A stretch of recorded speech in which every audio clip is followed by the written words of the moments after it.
News, सच जरूरी है। नमस्कार, आप देख रहे हैं एमएनएस न्यूज लाइव। मैं हूं आपके साथ चांदनी पाठक। एक नजर डालते हैं आज की मुख्य खबरों पर। पुणे में बीच सड़क पर युवती के साथ मारपीट करते हुए कैमरे में कैद हुआ युवक। वायरल वीडियो देखकर आग बबूला हुए यूजर्स। देश में महिलाएं और युवतियां कितने सुरक्षित है, इसका अंदाजा आपको इस वीडियो को देखकर हो जाएगा। पुणे से एक चौंकाने वाला वीडियो सामने आया है। एक युवती के साथ एक युवक ने बेरहमी से मारपीट की, यहां तक कि उसके गुप्तांगों पर लात मारी। यह सब सड़क पर मौजूद लोगों के सामने हुआ, लेकिन किसी ने इसे रोकने की कोशिश नहीं की। लोग काफी देर तक तमाशा देखते रहे। इस वीडियो के सामने आने के बाद यह विचार करना जरूरी है कि क्या महिलाएं वाकई सुरक्षित है। उत्तर प्रदेश में जैसे राज्यों में महिलाओं के साथ मारपीट की घटनाएं रोजाना सामने आती है। यह मारपीट मंगलवार रात पुणे सतारा रोड पर के मार्केट और चौहान नगर के बीच हुई। इस दौरान गुस्से में युवक ने युवती की पीठ पर लात मारी। फिर वह ऑटो रिक्शा में बैठ गई और जाने लगी। तभी युवक ने उसके गुप्तांगों पर लात मारी। इसके बाद युवती किसी को फोन करती है और युवक भी किसी को फोन करने लगता है। इस घटना का कारण और दोनों के बीच क्या संबंध है, यह अभी तक पता नहीं चल पाया है। सोशल मीडिया पर यह वीडियो वायरल हुआ है। यह वीडियो सोशल मीडिया पर वायरल हुआ है और लोग युवक के खिलाफ सख्त कार्रवाई की मांग कर रहे हैं। हालांकि पुलिस का कहना है कि कल देर रात तक कोई शिकायत नहीं मिली। अगली खबर, खगड़िया जिले में नशे में गुरुजी मर्यादा भूले, स्कूल बना मैखाना और मध्याह्न भोजन के चावल और 4 लाख का भी खेल है। सरकारी विद्यालय के प्राध्यापक मुकेश कुमार राम को ग्रामीणों ने नशे में के हालत में पकड़ा। मामला सिर्फ शराबखोरी तक सीमित नहीं था, इसके पीछे शिक्षा व्यवस्था में गैर कानूनी लूट और हेराफेरी का भी पूरा खेल छिपा हुआ है। खगड़िया जिले के बेलदौर थाना क्षेत्र के उदहावासा गांव में ऐसा मंजर देखने को मिला, जिसने पूरे इलाके में हलचल मचा दी। ग्रामीणों के मुताबिक प्राध्यापक साहब रोजाना दारू के नशे में विद्यालय आते हैं। बच्चों को पढ़ाई से ज्यादा उन्हें बोतल की चिंता रहती है। गांव के लोग जब तंग आ गए तो उन्होंने टोल फ्री नंबर 112 पर फोन करके पुलिस को खबर किया। कुछ ही देर बाद पुलिस की टीम मौके पर पहुंची और प्राध्यापक को नशे में धुत हालत में गिरफ्तार कर लिया गया। शिक्षा समिति के अध्यक्ष राहुल कुमार ने खुलासा किया है कि यह वही मास्टर है जो केवल हाजिरी लगाने आते हैं और फिर मैखाना की ओर कर लेते हैं। विद्यालय में पढ़ाई का नामो निशान तक नहीं है। इतना ही नहीं, आरोप है कि प्राध्यापक ने मध्याह्न भोजन योजना का चावल तक गटक लिया है, यानी कि बच्चों का निवाला भी नहीं छोड़ा। इस हेराफेरी से करीब 4 लाख रुपए का गबन किया गया है। ग्रामीणों का कहना है कि मास्टर साहब का क्लासरूम नहीं बल्कि गिलास रूम चलता है। शराब पीना उनकी दिनचर्या बन चुकी है और इसमें विद्यालय की साख मिट्टी में मिल गई है।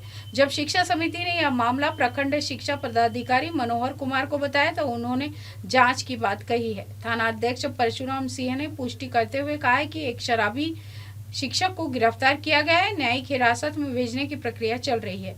पुलिस की इस कार्रवाई में गाँव में राहत की सांस ली गई, लेकिन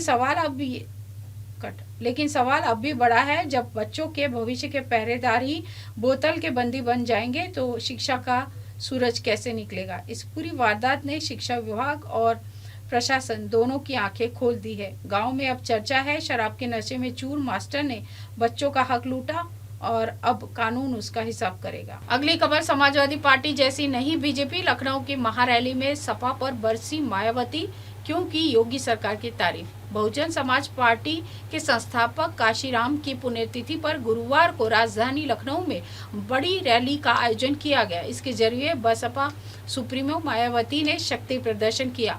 लखनऊ में आयोजित रैली में भारी भीड़ उमड़ी। यहां पर कार्यकर्ताओं को संबोधित करते हुए एक और मायावती ने योगी सरकार की तारीफ की, दूसरी ओर वो समाजवादी पार्टी पर जुबानी वार भी करती हुई नजर आई। वॉइस ओवर, मायावती ने कहा है कि वर्तमान की बीजेपी सरकार समाजवादी पार्टी के जैसे नहीं है। उन्होंने सपा पर काशीराम स्थल के टिकटों का पैसा दबाने का आरोप लगाया और कहा है कि भाजपा ने ऐसा नहीं किया है। बसपा प्रमुख ने इसके लिए योगी सरकार का आभार भी जताया है। सपा के टिकटों के पैसों को दबाकर रखा गया। लखनऊ में रैली को संबोधित करते हुए मायावती ने कहा है कि जब उत्तर प्रदेश में हमारी सरकार थी, काशीराम के आदर सम्मान में यह स्मारक स्थल बनाया गया था। उसी समय हमारी सरकार ने ये व्यवस्था कि हम लोग यहाँ आने वालों से टिकट लेंगे, इसका पैसा लखनऊ में बनाए गए स्मारक और पार्कों के रखरखाव में इस्तेमाल किया जाएगा। लेकिन दुख की बात यह है कि जब यहाँ सपा की सरकार थी तो वह उस टिकट के पैसे को दबा कर रखा था। हालात बहुत जर्जर हो चुके हैं और उन्होंने कहा, मैंने उत्तर प्रदेश के मुख्यमंत्री को लिखित चिट्ठी के जरिए आग्रह किया है कि टिकटों के पैसे को रखरखाव पर लगाया जाए। उत्तर प्रदेश की वर्तमान भाजपा सरकार ने इस मामले को संज्ञान में लेकर इससे वादा किया है कि जो भी पैसा टिकटों के जरिए आता है वह इन स्थलों के रखरखाव के लिए लगाया जाएगा। हमारी पार्टी उनकी आभारी है। मायावती ने बरसते हुए कहा है कि जब वे समाजवादी पार्टी सरकार में रहते हुए तो उन्हें पीडीए याद आता है और न काशीराम जी की जयंती और न ही पुण्यतिथि। लेकिन जब वे सत्ता के बाहर हो जाते हैं तो समाजवादी पार्टी को याद आता है कि हमें संगोष्ठी करनी चाहिए। उन्होंने कहा है कि मैं अखिलेश यादव से पूछना चाहती हूँ कि अगर काशीराम जी के प्रति आपका इतना ही आदर सम्मान था तो जब उत्तर प्रदेश में हमारी सरकार थी, आपने अलीगढ़ मंडल में कासगंज नाम से एक जिला बनाया था और उस जिले का नाम काशीराम जी के नाम पर रखा गया था। समाजवादी पार्टी ने सत्ता में आते ही उसका नाम क्यों बदल दिया? हमने काशीराम जी के नाम पर अनेक संस्थानों के नाम रखे हैं, अनेक योजनाएं शुरू की, जिसे समाजवादी पार्टी ने सत्ता में आते ही बंद कर दिया। यह उसका दोहरा चरित्र नहीं है तो क्या है? बसपा सुप्रीमो ने कहा है कि बाबा साहब डॉक्टर BR अम्बेडकर ने कहा था कि देश के राजनीतिक सत्ता एक ऐसी कुंजी है जिसके माध्यम से ये समुदाय अपनी सभी समस्याओं का समाधान स्वयं कर सकते हैं।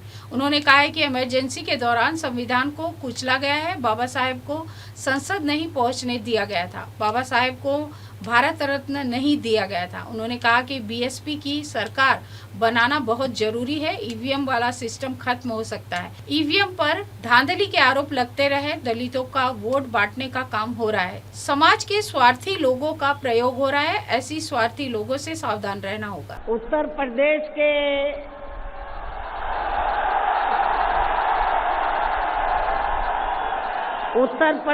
के कोने कोने से आए हुए पार्टी के सभी छोटे बड़े पदाधिकारी, जनप्रतिनिधि, नेता एवं कार्यकर्तागण, जैसा कि आप लोगों को ये विदित है कि आज बहुजन समाज पार्टी के जन्मदाता एवं संस्थापक मान्यवर श्री काशीराम जी की 19वीं पुण्यतिथि है और आज के ही दिन उनका लंबी बीमारी के कारण देहांत हुआ था, जो अब हमारे बीच में नहीं रहे हैं। लेकिन बहुजन समाज के हित में इनका समर्पित रहा संपूर्ण जीवन हमारे लिए हमेशा यादगार व अमर रहेगा। ऐसे महान व्यक्तित्व को आज मेरे साथ साथ आप लोग भी अपार संख्या में, अर्थात लाखों लाखों की संख्या में यहाँ यूपी की राजधानी लखनऊ में बीएसपी की रही सरकार द्वारा इनके सम्मान में निर्मित किए गए भव्य व अति विशाल मान्यवर श्री काशीराम जी स्मारक स्थल पर इनको अपने श्रद्धा सुमन अर्पित करने के लिए पहुंचे हैं। हालांकि आप लोगों को ये भी मालूम है कि इनके सम्मान में बनाए गए इस स्थल के कुछ हिस्सों की समय से मरम्मत नहीं होने की वजह से आप लोग भी पिछले कुछ समय से यहाँ इनकी प्रतिमा पर अपने पुष्प अर्पित नहीं कर पा रहे थे। लेकिन अब यहाँ मरम्मत का अधिकांश कार्य पूरा हो जाने के बाद इस बार मेरे साथ साथ आप लोग भी भीड़ के मामले में अपना पिछला खुद का सभी रिकॉर्ड तोड़ते हुए भीड़ के मामले में अपना पिछला खुद का सभी रिकॉर्ड तोड़ते हुए यहाँ लाखों लाखों की संख्या में इस स्थल पर मान्यवर श्री कांशीराम जी को अपने श्रद्धा सुमन अर्पित करने के लिए पहुंचे हैं, जिसके लिए पार्टी आपकी बहुत बहुत आभारी है। साथ ही वर्तमान राज्य सरकार की भी बहुत बहुत आभारी है।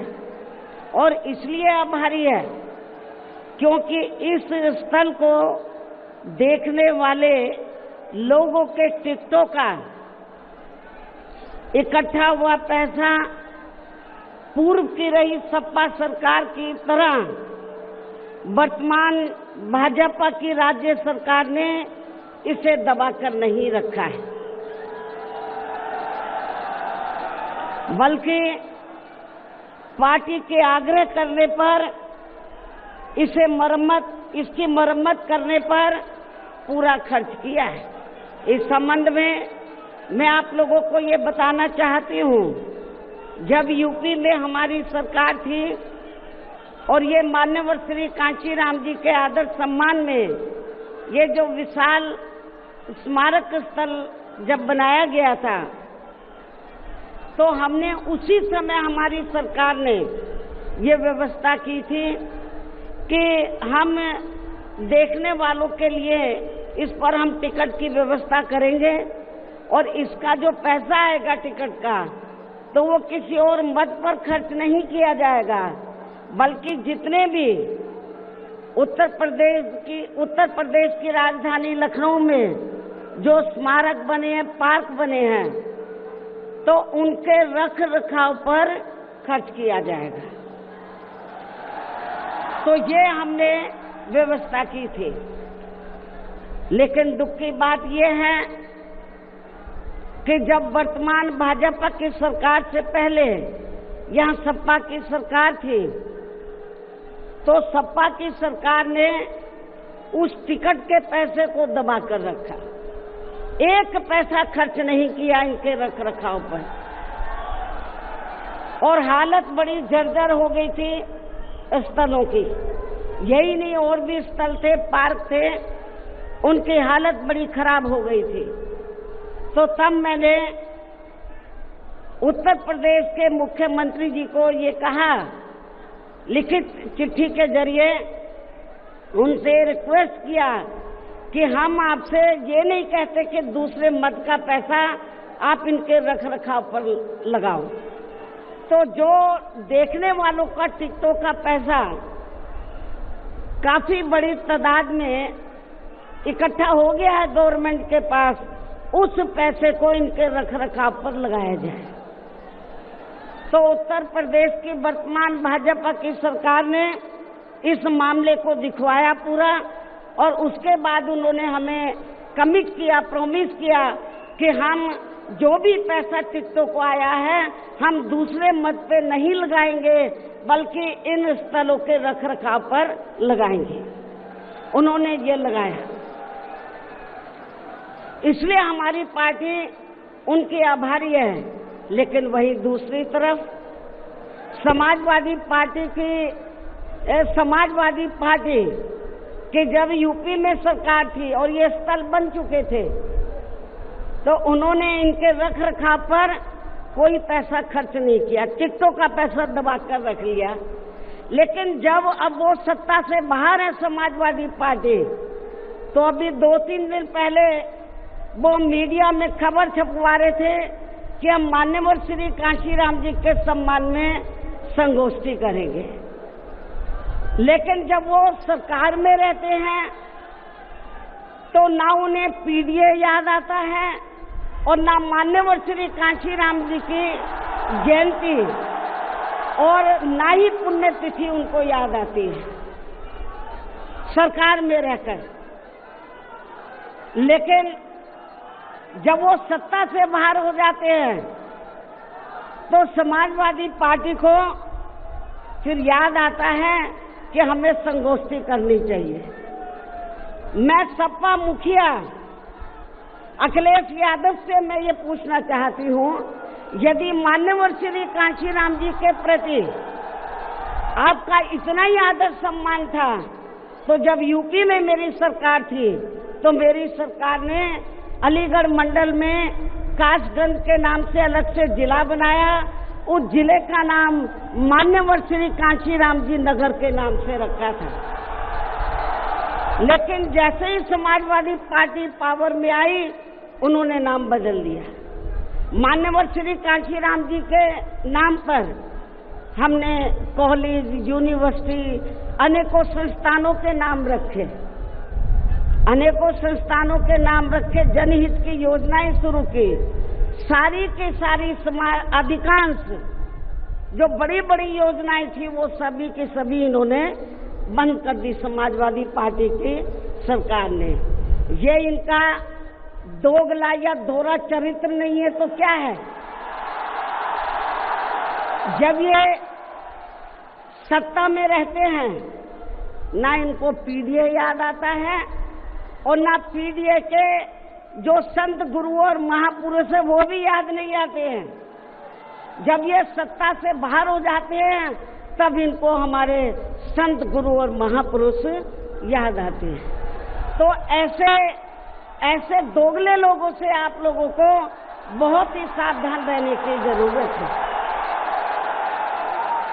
और अब मैं मान्यवर श्री कांशीराम जी जो पंजाब राज्य के एक मध्यम दलित परिवार में पैदा हुए हैं, तो इनके बारे में मैं ये कहना चाहूंगी कि इन्होंने भारतीय संविधान के मूल निर्माता एवं दलितों व अन्य उपेक्षित वर्गों के मसीहा परम पूज्य बाबा साहब डॉक्टर भीमराव अंबेडकर की मूवमेंट से व इनके कड़े संघर्ष एवं अथक प्रयासों से देश के खासकर करोड़ों दलितों, आदिवासियों, पिछड़े वर्गों, मुस्लिम व अन्य धार्मिक अल्पसंख्यक समाज के भी हित में भारतीय संविधान में दिए गए कानूनी अधिकारों से प्रेरित होकर तथा उनके बताए हुए रास्तों पर चलकर फिर अपनी पूरी जिंदगी इनके अधूरे रहे कारवां को मंजिल तक पहुंचाने के लिए समर्पित की है। और इसके लिए उन्होंने यानी कि मान्यवर श्री कांशीराम जी ने अपने माँ बाप, भाई बहन, रिश्ते नाते व सरकारी नौकरी आदि सभी त्याग कर बाबा साहब डॉक्टर भीमराव अंबेडकर जी के उस अधूरे रहे कारवां को पूरा करने के लिए लगा दी है, जो बाबा साहब ने यहाँ देश के करोड़ों दलितों एवं अन्य उपेक्षित वर्गों के लोगों को ये कही थी कि मैंने, बाबा साहब ने क्या कहा था कि मैंने अपने कड़े संघर्ष एवं अथक प्रयासों से इन वर्गों के लोगों को भारतीय संविधान में इन्हें स्वाभिमान के साथ जिंदगी व्यतीत करने व खुद अपने पैरों पर खड़े होने के लिए कानूनी अधिकार तो जरूर दिला दिए हैं, लेकिन उनका सही से पूरा लाभ लेने के लिए इन सभी वर्गों के लोगों को अर्थात बहुजन समाज के लोगों को आपस में एकजुट होकर व इन्हें अपने विशाल वोटों के जरिए यहाँ केंद्र एवं राज्यों की भी राजनीतिक सत्ता की मास्टर चाबी खुद अपने हाथों में लेनी होगी। ये परम पूज्य बाबा साहब डॉक्टर अंबेडकर ने कहा था। तभी फिर इनका वास्तव में सही से विकास व उत्थान आदि हो सकता है और तभी फिर ये लोग स्वाभिमान के साथ अपनी पूरी जिंदगी व्यतीत कर सकते हैं, क्योंकि इस मामले में बाबा साहब डॉक्टर भीमराव अंबेडकर जी का ये कहना था कि देश में राजनीतिक सत्ता वह एक ऐसी मास्टर चाबी है जिसके जरिए इन वर्गों के लोग अपनी सभी समस्याओं का समाधान खुद कर सकते हैं। साथ ही ये लोग भी यहाँ अन्य वर्गों की तरह पूरे आत्मसम्मान व स्वाभिमान के साथ अपनी खुशहाल जिंदगी व्यतीत कर सकते हैं। और इसके लिए बाबा साहब डॉक्टर भीमराव अंबेडकर जी ने इन वर्गों के लोगों को जो भी रास्ते दिखाए तो वे उनके जीते जी तो पूरे नहीं हो सके थे, जिन्हें फिर उनके देहांत के बाद उन रास्तों पर चलने व उनके इस अधूरे रहे कारवा को मंजिल तक पहुंचाने के लिए मान्यवर श्री कांशीराम जी ने अनेकों कष्ट झेलकर अपनी पूरी जिंदगी लगा दी है और वे अपने जीते जी इस मकसद में काफी हद तक कामयाब भी हुए हैं। और खासकर इन्होंने यहाँ आबादी के हिसाब से देश के सबसे बड़े प्रदेश उत्तर प्रदेश में अपनी पार्टी के नेतृत्व में कई बार सरकार बनाकर वे उत्तर प्रदेश सहित नजदीक के लगे राज्यों में भी पार्टी के कुछ सांसद व विधायक आदि भी जिताकर बाबा साहब के कारवा को काफी हद तक आगे बढ़ाया है। इतना ही नहीं बल्कि मान्यवर श्री कांशीराम जी के देहांत होने से पहले उनकी ये दिली तमन्ना थी कि यहाँ आबादी के हिसाब से देश के सबसे बड़े प्रदेश उत्तर प्रदेश में जहाँ दलितों एवं अन्य उपेक्षित वर्गों के लोगों की कुल मिलाकर आबादी काफी ज्यादा है, तो इन्हें यहाँ एकजुट होकर अकेले ही अपनी पार्टी की पूर्ण बहुमत की सरकार बनानी होगी। ये मान्यवर श्री कांशीराम जी की उनके देहांत होने से पहले ये दिली तमन्ना थी। तभी फिर इन वर्गों के लोग यहाँ हर मामले में व हर स्तर पर पूरे स्वाभिमान के साथ अपनी जिंदगी व्यतीत कर सकते हैं, जिनसे प्रेरित होकर फिर अन्य राज्यों में भी इन वर्गों के लोग खुद अपने पैरों पर खड़े हो सकते हैं। तभी फिर यहाँ बाबा साहब का काफी हद तक अधूरा रहा सपना जरूर साकार हो सकता है। लेकिन दुख की बात यह है कि मान्यवर श्री कांशीराम जी के जीते जी तो इनका ये सपना साकार नहीं हो सका था, जिसे फिर इनके देहांत के बाद सन 2007 में इनकी एकमात्र रही उत्तराधिकारी व पार्टी की राष्ट्रीय अध्यक्ष ने अर्थात हमने यहाँ उत्तर प्रदेश में बहुजन समाज के साथ साथ समता मूलक समाज व्यवस्था में विश्वास रखने वाले उच्च वर्गों के लोगों को भी साथ में लेकर इसे पूरा भी किया है। और सन 2007 में देश के विशाल आबादी वाले यूपी स्टेट में पहली बार हमने यहाँ अपनी पार्टी के अकेले ही पूर्ण बहुमत की सरकार बनाई है। हालांकि पहले 3 बार हमने बनाई, वो मिली जुली सरकार थी, लेकिन चौथी बार हमने अकेले अपने बलबूते पर यूपी में पूर्ण बहुमत की सरकार बनाई है। जो यहाँ खासकर कांग्रेस, बीजेपी, सपा व अन्य जातिवादी पार्टियों को कतई भी अच्छा नहीं लगा है, जबकि इससे पहले केंद्र की रही भाजपा सरकार ने सत्ता का दुरुपयोग करके मेरे ऊपर व मेरे माँ बाप, भाई बहन एवं अन्य रिश्ते नातों आदि के ऊपर भी अनेकों गलत एवं फर्जी केस दर्ज करा के हम सभी को जबरदस्ती इनकम टैक्स व सीबीआई आदि के जंजाल में फंसाकर हमारी छवि को धूमिल करने का हर संभव पूरा प्रयास किया है। इसके साथ साथ आगे चलकर इन सब मामलों में केंद्र की रही कांग्रेसी सरकार ने भी हमें न्याय देने के बजाय बल्कि काफी उलझा दिया था, और तब फिर हमें इन सब के विरुद्ध मान्य कोर्ट में भी जाना पड़ा है, जहां हमें न्याय मिला है। इस प्रकार से ये सब भी हमें काफी कुछ झेलना पड़ा है, लेकिन ऐसे विकट व संघर्ष भरे हालातों में भी हमने बाबा साहब डॉक्टर भीमराव अंबेडकर के बताए हुए रास्तों पर चलकर यहाँ उत्तर प्रदेश में सन 2007 में हुए विधानसभा चुनाव में अकेले ही ये चुनाव लड़कर फिर अपनी पार्टी की पूर्ण बहुमत की सरकार बनाई है। और हमने यहाँ बाबा साहब डॉक्टर भीमराव अंबेडकर एवं मान्यवर श्री कांशीराम जी आदि के सपनों को काफी हद तक साकार किया है। और इसके लिए हमने अपनी सरकार में यहाँ जातिवादी, संकीर्ण व पूंजीवादी व्यवस्था के शिकार रहे लोगों को अर्थात सर्व समाज में से खासकर गरीबों, दलितों, आदिवासियों, पिछड़े वर्गों के साथ साथ मुस्लिम एवं अन्य धार्मिक अल्पसंख्यक समाज के लोगों के भी हित व कल्याण में अनेकों ऐतिहासिक कार्य किए हैं, जिनके नाम बदलकर उन्हें अब अन्य राज्यों में विभिन्न पार्टियों की सरकारें भुना रही हैं, जबकि इसका वास्तव में असली श्रेय बीएसपी को ही जाता है। साथ ही हमारी पार्टी की रही सरकार ने दलितों एवं अन्य उपेक्षित वर्गों के लोगों के हितों का सभी मामलों में पूरा ध्यान रखा है। खासकर आरक्षण का तो इन्हें पूरा लाभ दिया है।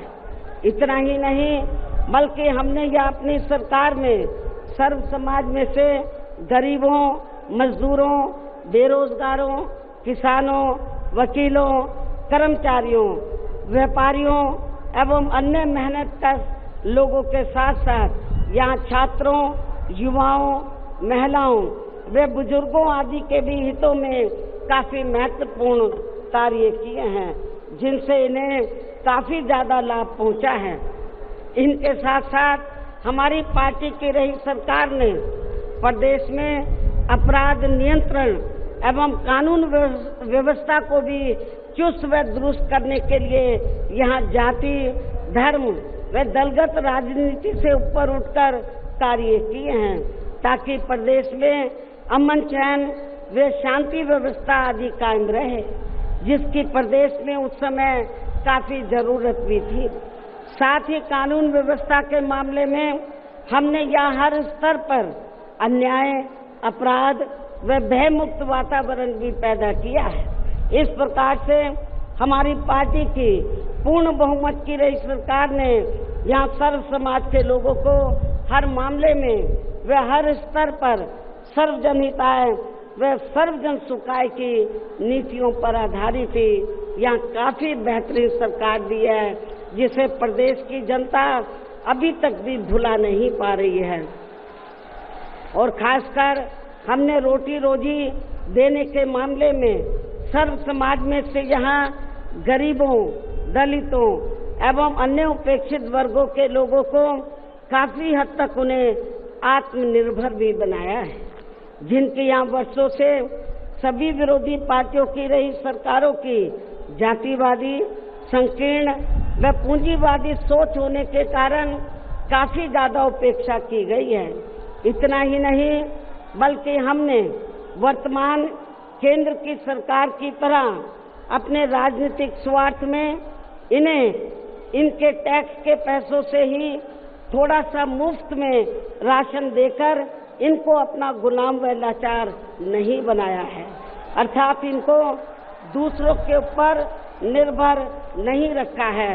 इसके साथ साथ हमारी पार्टी की रही सरकार ने देश में यहाँ बहुजन समाज में समय समय पर जन्मे अपने महान संतों, गुरुओं व महापुरुषों में भी खासकर महात्मा ज्योतिराव फूले, छत्रपति शाहू जी महाराज, नारायण गुरु, बाबा साहब डॉक्टर भीमराव अंबेडकर, मान्यवर श्री कांशीराम जी, संत गुरु रविदास जी व गौतम बुद्ध आदि को भी विभिन्न रूपों में पूरा आदर सम्मान दिया है। जो ये सब यहाँ जातिवादी पार्टियों को कतई भी रास नहीं आ रहे हैं, और इस मामले में समाजवादी पार्टी तो सबसे आगे रही है। और अब ये समाजवादी पार्टी यहाँ अपने राजनीतिक स्वार्थ में जबरन पीडीए आदि की हवाई बातें करके इन वर्गों को गुमराह करने में लगी है, जबकि हमारी पार्टी की रही सरकार ने अपने संतों, गुरुओं व महापुरुषों आदि के नाम पर यहाँ प्रदेश में जिन जिलों, संस्थानों एवं योजनाओं आदि के नाम रखे थे, तो उनमें से काफी को तो सपा की रही सरकार ने बदल दिया है, जैसा कि शुरू में मैंने आप लोगों को बताया है। साथ ही हमने इन वर्गों के विकास व उत्थान में जो अनेकों महत्वपूर्ण योजनाएं शुरू की थी, तो उन्हें भी अधिकांश बंद कर दिया गया है।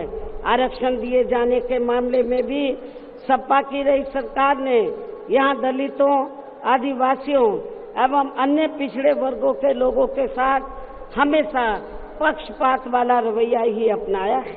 इनके पदोन्नति में आरक्षण को तो इस पार्टी की रही सरकार ने एक प्रकार से यहाँ खत्म ही कर दिया था। इसके अलावा इनकी रही सरकार में यहाँ गुंडों, बदमाशों, माफियाओं एवं अन्य अराजक तत्वों को ही ज्यादातर बढ़ावा दिया गया है, जिसकी वजह से यहाँ कानून व्यवस्था भी काफी बुरी तरह से चरमरा गई थी। और अब अधिकांश मामलों में लगभग यही स्थिति हमें यह वर्तमान बीजेपी की सरकार में भी देखने के लिए मिल रही है। जबकि आजादी के बाद इनसे पहले यहाँ शुरू में काफी वर्षों तक कांग्रेस पार्टी के रहे शासनकाल में तो इन वर्गों का हर स्तर पर काफी ज्यादा शोषण व उत्पीड़न आदि हुआ है। एक प्रकार से कुल मिलाकर यहाँ यूपी में कांग्रेस पार्टी का भी ज्यादातर जातिवादी, संकीर्ण व पूंजीवादी सोच के आधार पर ही शासन चलता रहा है।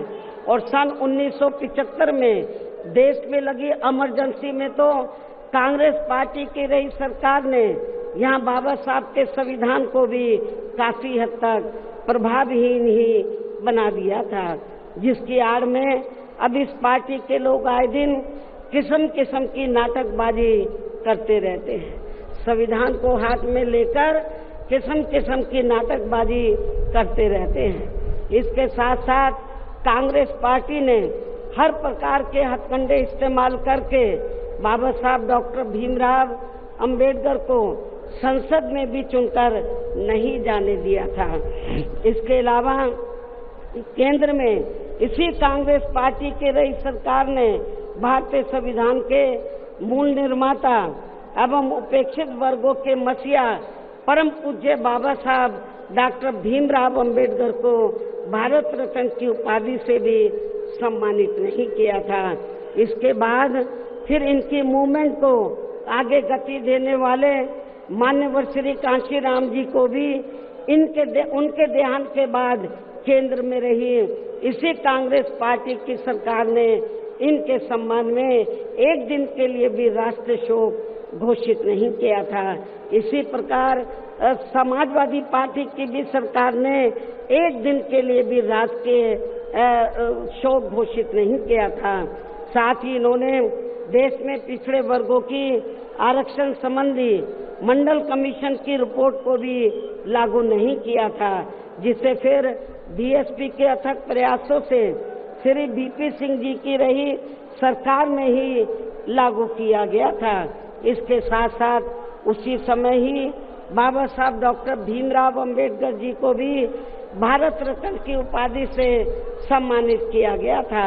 इसी प्रकार अब बीजेपी व अन्य जातिवादी पार्टियों के भी शासनकाल में इन वर्गों का शोषण व उत्पीड़न आदि होना अभी तक भी बंद नहीं हुआ है। इसके अलावा इनकी सरकारों में भी जनता को लुभाने के लिए आए दिन घोषणाएं, शिलान्यास व उद्घाटन आदि तो काफी किए जाते हैं, लेकिन इनसे भी जनता को कोई खास लाभ मिलने वाला नहीं है, क्योंकि ये कागजी व हवाई ज्यादा और जमीनी हकीकत में बहुत कम होते हैं।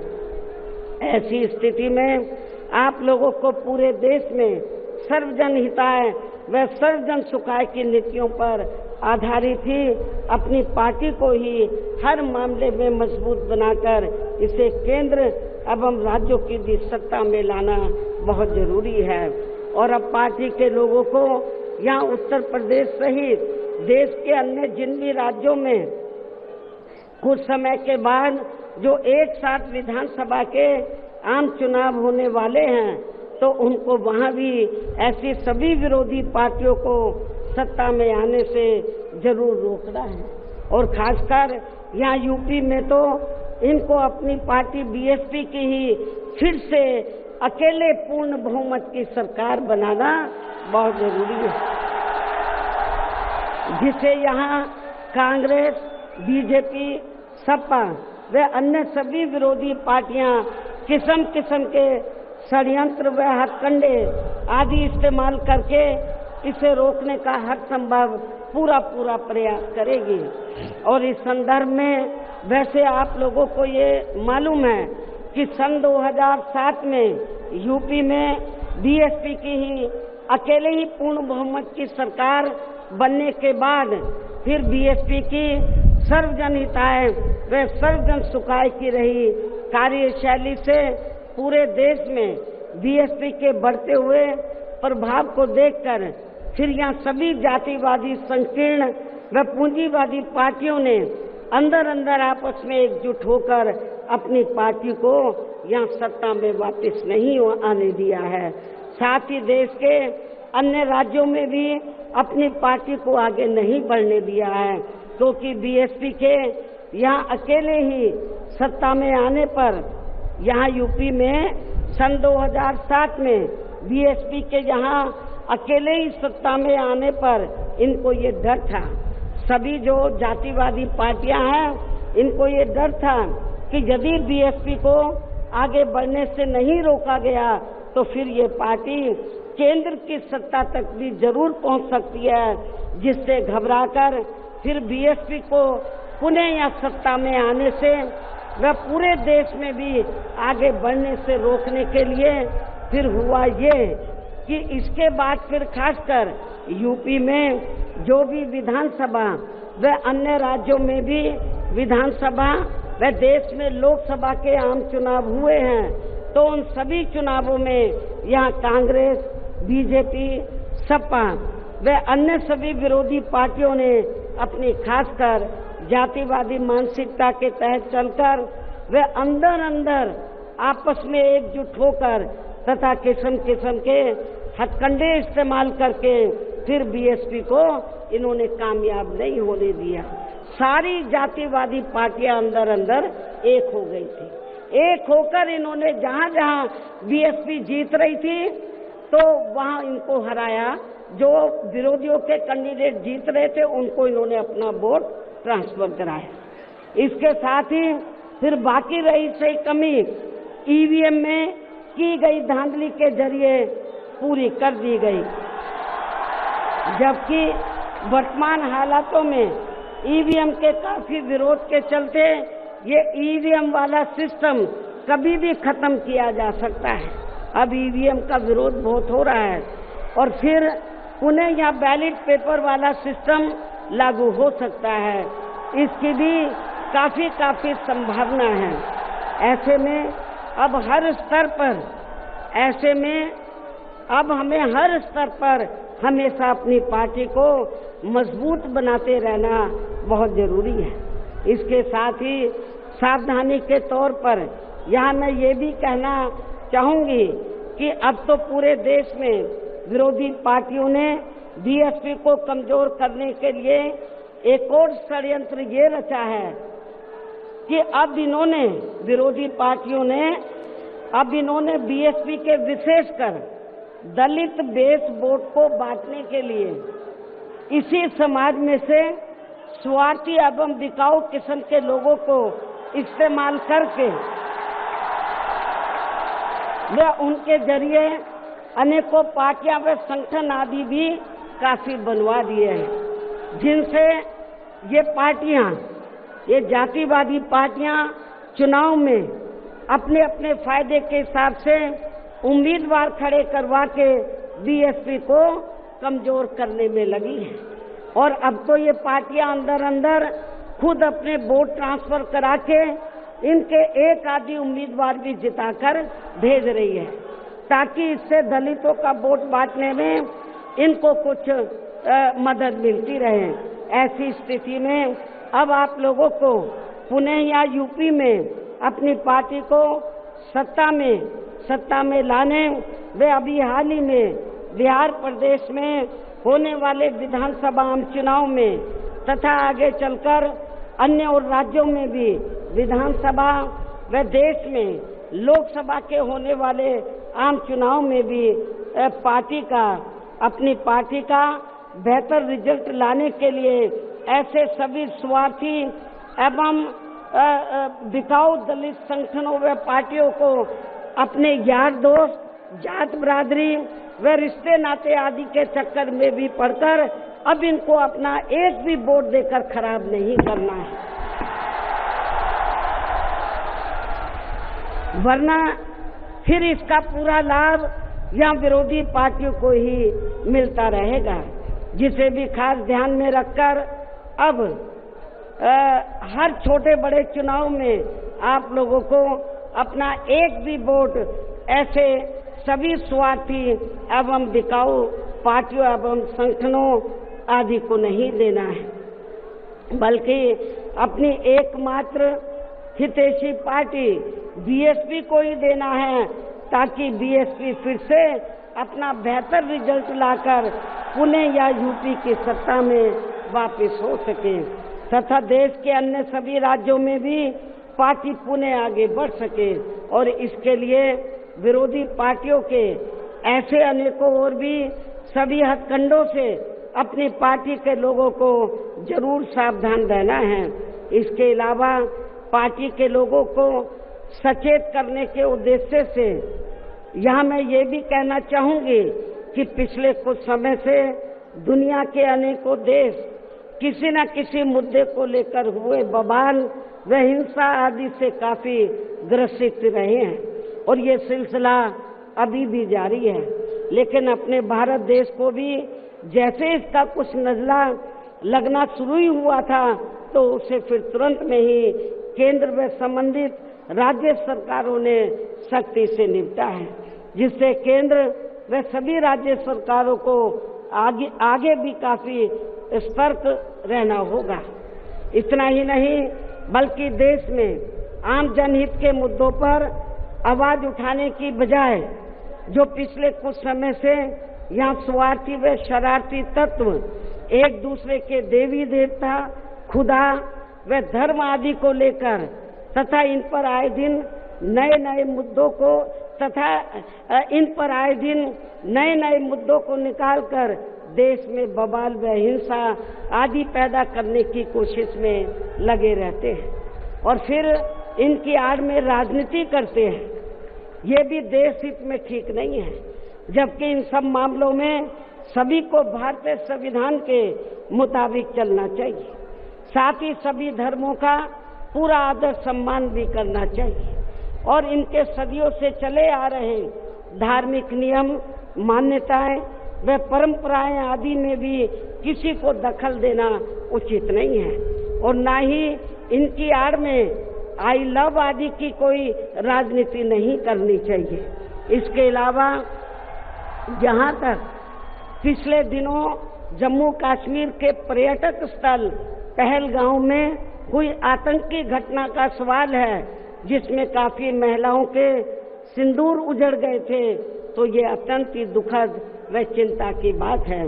हालांकि इस घटना को होने से रोका जा सकता था, बशर्ते यदि उस समय सरकार द्वारा इस पर्यटक स्थल पर सुरक्षा का उचित प्रबंध किया होता, जो नहीं किया गया था। साथ ही हमारी विदेश नीति भी हमेशा देश व जनहित में ही होनी चाहिए और इस मामले में अभी हाल ही में अमेरिका द्वारा लगाए गए भारी टैरिफ से भी केंद्र सरकार को काफी सचेत रहने की जरूरत है और इसी परिप्रेक्ष्य में इन्होंने स्वदेशी उत्पाद को बढ़ावा देने पर जोर देकर जो देश को आत्मनिर्भर बनाने की बात कही है, तो ये हवाई ना होकर बल्कि जमीनी हकीकत में भी लोगों को होता हुआ नजर आना चाहिए, जिसका फिर हमारी पार्टी भी जरूर स्वागत करेगी। और अब इन सब बातों को मद्देनजर रखते हुए पूरे देश में अपनी पार्टी को हर स्तर पर मजबूत बनाना व इसे आगे बढ़ाना भी बहुत जरूरी है और खासकर इस बार यूपी में बीएसपी की अकेले ही पुनः पूर्ण बहुमत की यहाँ सरकार जरूर बनाना है। और ये इसलिए भी बहुत जरूरी है क्योंकि बीएसपी के सत्ता से हटने के बाद जब से यहाँ सपा व बीजेपी की सरकार बनी है तो तब से यहाँ पूर्व की रही कांग्रेसी सरकार की तरह ही इनकी भी सरकारों में सर्व समाज में से खासकर यहाँ गरीबों, दलितों एवं अन्य पिछड़े वर्गों के लोगों का सही से विकास व उत्थान आदि नहीं हो पा रहा है। और अब इनमें गरीबी एवं बेरोजगारी आदि काफी ज्यादा बढ़ गई है। साथ ही इनके ऊपर हो रही जुल्म जाति आदि भी काफी चरम सीमा पर पहुंच चुकी है। इनकी बहन बेटियां भी अधिकांश सुरक्षित नहीं रही है।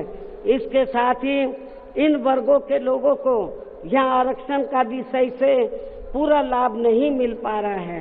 हालांकि इस संबंध में आप लोगों को ये मालूम है कि इनके आरक्षण को लेकर अभी तक जितने भी मान्य कोर्ट के फैसले आए हैं तो उनकी सभी जातिवादी पार्टियों की रही सरकारों ने सही से पैरवी नहीं की है, जिससे अब इनको आरक्षण का बहुत कम ही लाभ मिल पा रहा है।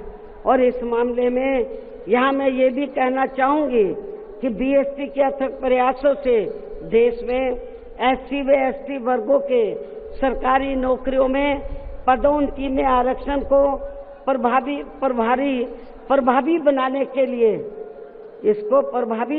के लिए जब केंद्र की रही कांग्रेसी सरकार में संविधानिक संशोधन विधेयक संसद में लाया गया था तो तब उसे कांग्रेस पार्टी ने बीजेपी व अन्य आरक्षण विरोधी पार्टियों की अंदरूनी मिलीभगत से पास तक भी नहीं होने दिया था, जो अभी तक भी संसद में लटका पड़ा है। जबकि समाजवादी पार्टी के सांसदों ने तो इस बिल को ही संसद में फाड़ दिया था। इतनी ज्यादा इस पार्टी को इनके पदोन्नति में आरक्षण दिए जाने को लेकर इस बिल से इनको जबरदस्त एलर्जी थी, नफरत थी। ऐसे में अब आप ही ये बताएं, क्या ऐसी स्थिति में कांग्रेस, बीजेपी व सपा आदि जैसी इन जातिवादी पार्टियों में या खासकर अपने दलितों एवं अन्य उपेक्षित वर्गों के लोगों का सही से विकास व उत्थान आदि हो सकता है? मैं समझती हूँ कतई भी संभव नहीं है। इसके अलावा इन्हीं की तरह यहाँ उत्तर प्रदेश सहित पूरे देश में मुस्लिम एवं अन्य धार्मिक अल्पसंख्यक समाज के लोगों का भी सही से विकास व उत्थान आदि होना तो बहुत दूर की बात रही, बल्कि अब तो इनका जान माल व मध्यम आदि भी पूरे तौर से सुरक्षित नहीं रहा है। इनकी सच्चर कमेटी की रिपोर्ट भी दरकिनारी कर दी गई है। अपर कास्ट समाज में से गरीब लोगों की तथा विभिन्न क्षेत्रों में लगे लोगों की भी स्थिति हमें कोई खास अच्छी नजर नहीं आ रही है। वैसे भी इन सब मामलों में केंद्र व राज्य सरकारों के भी अधिकांश कार्य सरकारी फाइलों में ही सिमट कर रह जाते हैं। ये भी छिपा नहीं है। कानून व्यवस्था भी यूपी सहित पूरे देश में कोई खास अच्छी नहीं है। हर प्रकार के अपराध भी काफी बढ़ रहे हैं। ऐसे में ये विरोधी पार्टियां सत्ता में आने के लिए खासकर चुनाव के समय में अपने अपने चुनावी घोषणा पत्रों में जो किस्म किस्म के लुभावने वायदे करती हैं, तो उनको फिर ये पार्टियां सत्ता में आने के बाद 50% भी लागू नहीं करती हैं। साथ ही इनके गलत आर्थिक नीतियों की वजह से पूरे देश में गरीबी, बेरोजगारी व महंगाई आदि भी लगातार बढ़ती जा रही है, जिन पर पर्दा डालने के लिए अब ये पार्टियां आए दिन किस्म किस्म के हथकंडे इस्तेमाल करती रहती हैं। इतना ही नहीं, बल्कि अब तो सत्ता एवं विपक्ष अंदर अंदर मिलकर वे अपनी जातिवादी मानसिकता के तहत चलकर यहाँ बाबा साहब डॉक्टर भीमराव अंबेडकर द्वारा निर्मित किए गए इनके मानवतावादी व समतामूलक भारतीय संविधान को भी बदलकर इसे ये पुराने वाले जातिवादी ढांचे में ही परिवर्तित करना चाहते हैं, जिसके लिए इनके साधु संत भी आए दिन पैरवी करते रहते हैं, जिसे हमारी पार्टी बीएसपी कतई भी बदलने नहीं देगी, चाहे इसके लिए हमें कितना भी संघर्ष क्यों ना करना पड़े। तभी फिर यहाँ दलितों, आदिवासियों, पिछड़े वर्गों एवं अन्य उपेक्षित वर्गों के लोगों के कानूनी अधिकार सुरक्षित व बचे रह सकते हैं, वरना इन वर्गों के लोगों को अभी तक थोड़ा बहुत जो भी लाभ मिल रहा है, तो फिर यहाँ संविधान बदलने पर ये काफी कुछ खत्म ही हो जाएगा, जिन्हें बचाने व बरकरार रखने के लिए इन सभी वर्गों के लोगों को बीएसपी के झंडे तले आपस में एकजुट होना बहुत जरूरी है। साथ ही अपनी बीएसपी पार्टी को हर स्तर पर मजबूत बनाकर इसे सत्ता में भी लाना बहुत जरूरी है, क्योंकि बीएसपी ही एक ऐसी पार्टी है जो यहाँ बाबा साहब के बनाए गए संविधान को सुरक्षित रख सकती है और संविधान के मुताबिक चलकर यहाँ सदियों से उपेक्षित रहे दलित एवं अन्य उपेक्षित वर्गों के लोगों को अपने पैरों पर खड़ा कर सकती है। और ये सब आप लोगों ने यूपी में अपनी पार्टी की 4 बार रही सरकार के दौरान होते हुए देखा है। ऐसे में अब यूपी में बीएसपी को ही फिर से सत्ता में लाकर यहाँ की जनता को हर मामले में खुशहाल बनाना होगा, जिसके लिए पार्टी के लोगों को सन 2007 में हुए विधानसभा चुनाव की तरह ही इस बार भी यहाँ पूरे प्रदेश में प्रत्येक पोलिंग बूथ स्तर पर अब इसके लिए करना क्या आप लोगों को, जिसके लिए पार्टी के लोगों को सन 2007 में हुए विधानसभा चुनाव की तरह ही इस बार भी यहाँ पूरे प्रदेश में प्रत्येक पोलिंग बूथ स्तर पर सर्व समाज को व विशेषकर बहुजन समाज के लोगों को उनकी छोटी छोटी बैठकों के जरिए उन्हें बीएसपी की सर्वजन हिताय व सर्वजन सुखाय की नीतियों एवं सिद्धांतों आदि से जोड़ना है और इस दौरान इन्हें बीएसपी के बेहतरीन रहे शासनकाल की उपलब्धियों के बारे में बताना है। साथ ही उन्हें विरोधी पार्टियों के किस्म किस्म के हथकंडों से सावधान रहने के बारे में भी जरूर बताना है। और आज जो भी बातें मैं आप लोगों के सामने रख रही हूँ तो उन्हें भी इन छोटी छोटी बैठकों में जरूर बताना है। और यदि पार्टी के लोग मेरी इन सब बातों पर सही से अमल कर लेते हैं तो फिर इस बार अपनी पार्टी के हाथों में यहाँ सत्ता जरूर आ जाएगी। इसके अलावा जहाँ तक अपनी पार्टी के लिए अकेले चुनाव लड़ने का सवाल है, आप लोग ध्यान से सुने मेरी बात। इसके अलावा जहाँ तक अपनी पार्टी के लिए अकेले चुनाव लड़ने का सवाल है तो इसके बारे में भी यहाँ मैं अपनी पार्टी के अब तक के रहे अनुभवों को ध्यान में रखकर ये बताना जरूरी समझती हूँ कि देश के अन्य प्रदेशों की तरह खासकर यहाँ यूपी में जब भी हमारी पार्टी ने विधानसभा का आम चुनाव गठबंधन करके लड़ा है तो तब फिर हमारी पार्टी को कोई विशेष लाभ नहीं हुआ है, क्योंकि हमारी पार्टी का जो वोट है, हमारी पार्टी का वोट तो गठबंधन वाली पार्टी को एक तरफा ट्रांसफर हो जाता है, लेकिन उनका जातिवादी मानसिकता की वजह से विशेषकर अपर कास्ट समाज का वोट बीएसपी के उम्मीदवारों को ट्रांसफर नहीं हो पाता है। और वास्तव में यही सही और हकीकत भी है, जिससे फिर हमारी पार्टी के उम्मीदवार भी बहुत कम जीत पाते हैं तथा पार्टी का वोट प्रतिशत भी काफी कम हो जाता है। इसके साथ ही गठबंधन की सरकार बनने पर अपनी पार्टी के नेतृत्व में बनी ये सरकार समय से पहले ही गिर जाती है। जब हम गठबंधन करके चाहे चुनाव लड़ें वोट प्रतिशत भी कम होता है, सरकार बनाए तो समय से पहले ही गिर जाती है। जैसे सन 1993 में बीएसपी ने सपा से गठबंधन करके यहाँ यूपी में विधानसभा का आम चुनाव लड़ा था, तो पार्टी केवल 67 सीटें ही जीत पाई थी। उसके बाद फिर 1996 में पार्टी ने कांग्रेस पार्टी से गठबंधन करके जहां विधानसभा का आम चुनाव लड़ा था, तो तब फिर पार्टी केवल 67 सीटें ही जीत पाई थी। अगली खबर, अमित शाह आज करेंगे जम्मू कश्मीर में सुरक्षा स्थिति को लेकर बैठक, इस अहम मुद्दों पर होगी बात।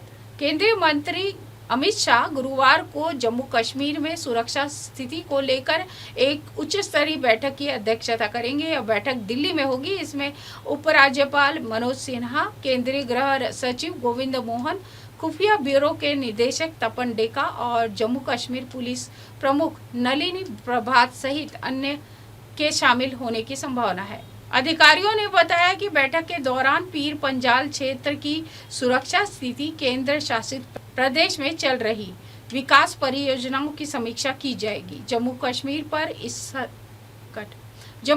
पर इस तरह की पिछली समीक्षा बैठक की अध्यक्षता शाह ने 1 सितंबर को की थी। आतंकवाद के खिलाफ जीरो टॉलरेंस की नीति, एक अधिकारी ने कहा है कि गृह मंत्री आतंकवाद के खिलाफ जीरो टॉलरेंस की नीति पर जोर दे सकते हैं। सभी सुरक्षा एजेंसियों को सतर्क रहने और जम्मू कश्मीर में आतंकवाद को खत्म करने के लिए समन्वित तरीके से काम करने का निर्देश दे सकते हैं। अगली खबर, दुर्गा पूजा के दौरान करवाया गया था दंगा, ओडिशा की धर्मनिरपेक्ष विरासत के लिए खतरा। दशहरे के बाद दुर्गा प्रतिमाओं के विसर्जन के दौरान कटक में जानबूझकर और नियोजित रूप से सांप्रदायिक हिंसा करवाई गई। सांप्रदायिक दंगे के कारण इंटरनेट और सोशल मीडिया पर लगाई गई रोक ने पूरे शहर और राज्य को सदमे में डाल दिया।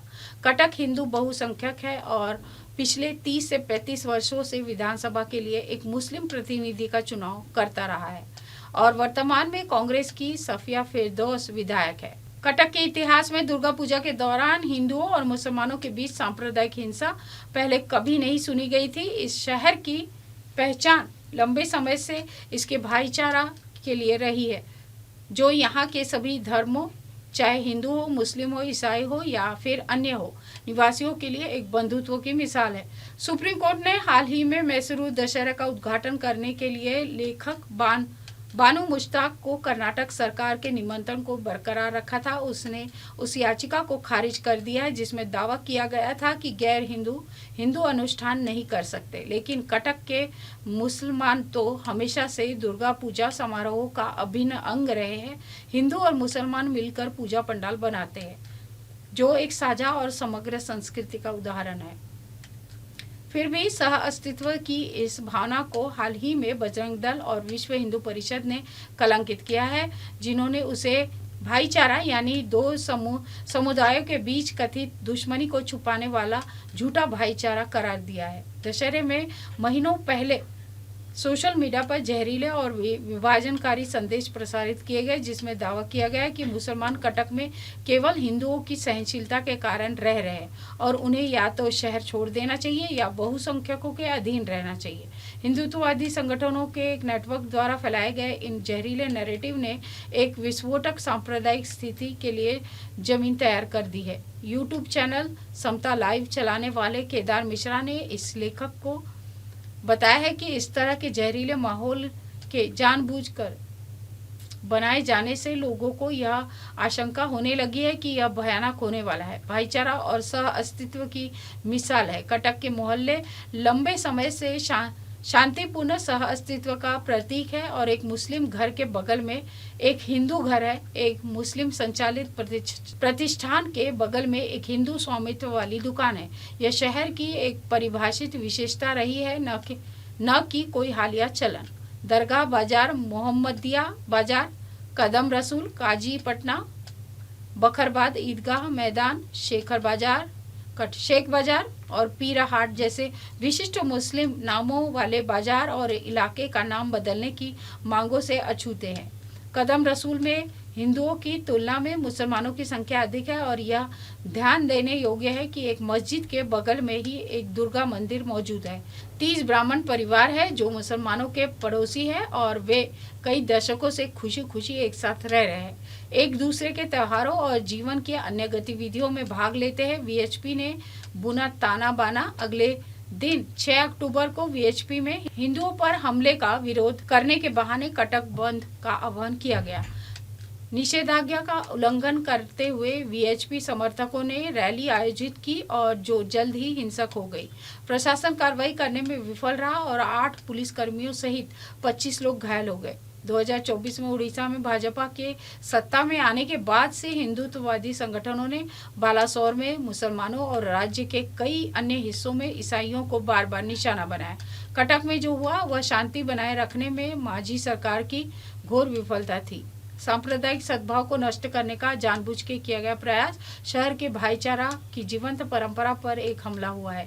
कटक के लोगों में खासकर हिंदुओं ने बजरंग दल और वीएचपी के प्रति अपना गुस्सा व्यक्त किया है।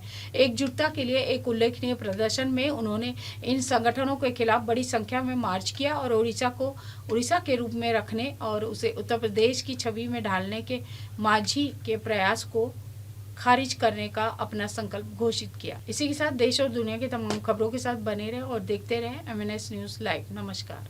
MNS न्यूजला पुढील वाटचालीस खूप शुभेच्छा। देखिए साईं बाबा की आरती लाइव शिरडी से हर रोज सुबह सिर्फ MNS न्यूज पर। आप देख रहे हैं MNS न्यूज, सच जरूरी।